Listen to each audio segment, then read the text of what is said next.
أعوذ بالله من الشيطان الرجيم. بسم الله الرحمن الرحيم.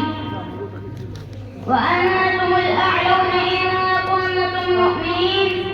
ومعزز زمانے میں مسلمان ہو کر اور مخار ہوئے تاریخ قرآن ہو کر. محترم بزرگوں اور دوستوں، آج میری گفتگو کا موضوع مسلمانوں کی تباہی اور اس کا علاج ہے.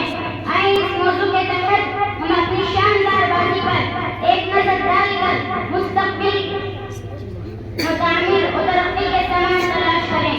قرآن کریم میں رب ذوالجلال کا ارشاد ہے وَأَنْتُمُ الْأَعْلَوْنَ إِن كُنتُم مُؤْمِنِينَ، کہ تم ہی سر بلند رہو گے اگر تم مومن ہو. یہ ارشاد داری ہماری پوری تاریخ کا اختصار ہے اور اسی میں ہماری ترقی کا راز منحل ہے. تاریخ میں سینکڑوں واقعات یہ بتانے کے لیے کافی ہے کہ جب بھی ہمارا رشتہ اللہ اور اس کے دین سے مضبوط رہا، سر بلندی و کامیابی نے ہمارے قدم چومے. اور جب بھی کبھی اس رشتے میں کسی قسم کی کمزوری ہوئی تو ہم عزت اور رفعت کے آسمان سے ذلت و پستی کی گار میں جا گرے. تاریخ ہمارے سامنے جنگ بدر کی مثال پیش کرتی ہے.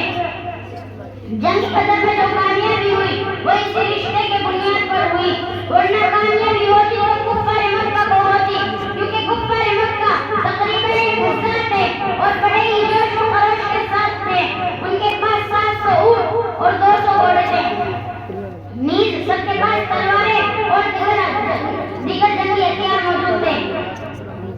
ادھر ابو جہل، عتبہ، شیبہ، ولید، حنظلہ، عبید، عاص، امیہ بن خلف، نصر بن حارث، عبد المطلب جیسے شجاعت کے بہتر آزمودگار موجود تھے.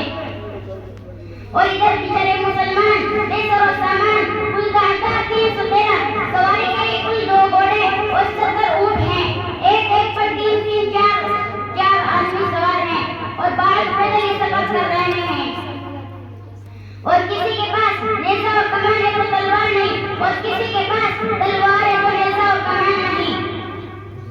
محترم بزرگوں اور دوستوں، جب مقام بدر پر پہنچتے ہیں تو دیکھتے ہیں کہ کفار مکہ بلند مقام پر قیمت ہو چکے ہیں جہاں پانی کی بھی فراوانی ہے.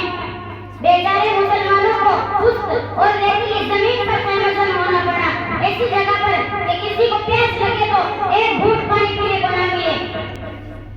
الغرض جنگ کے اندر جتنے اسباب اور جتنی چیزوں کی ضرورت پڑتی ہے وہ سب کفار مکہ کو حاصل تھی، لیکن جب لڑائی شروع ہوتی ہے تو کفار مکہ گاجر مولی کی طرح کاٹے جاتے ہیں.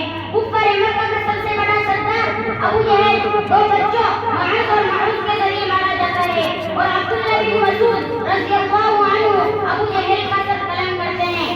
مسلمانوں، آپ جانتے ہو کہ عبداللہ بن مسعود رضی اللہ عنہ کون ہیں؟ وہی ہیں جن کو مکہ کے سفر میں کسی ابو جہل نے مارتے بے ہوش کر دیا تھا. آج میدان جنگ کے اندر وہی عبداللہ بن مسعود رضی اللہ عنہ ابو جہل کا سر قلم کرتے ہیں. امیہ بن خلف ابو جہل کے بعد کفار مکہ کا سب سے بڑا سردار سمجھا جاتا تھا، لیکن اپنے ساتھیوں کو اس طرح چہتے ہوتے دیکھ کر گھبرا کر میدان جنگ چھوڑ کر مکہ کی طرف بھاگ پڑا. حضرت بلال حبشی اس کے پیچھے بھاگے اور قریب پہنچ جاتے ہیں.